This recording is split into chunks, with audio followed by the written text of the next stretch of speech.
ချစ်ပါလေးတွေဝင်းဒီချိန်မှာဖို့တမ်းမှမသိခဲ့တယ်ငကိုရပိုင်ခွင့်မဲ့လို့ထင်မိတယ်ချစ်စကားလေးတွေဝင်းဒီချိန်မှာထုတ်ပြန်ဖို့တတိမရတယ်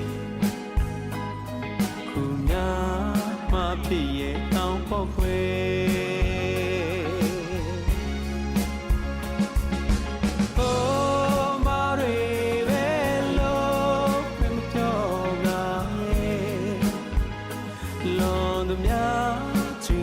ဖို့တောင်းမမဲ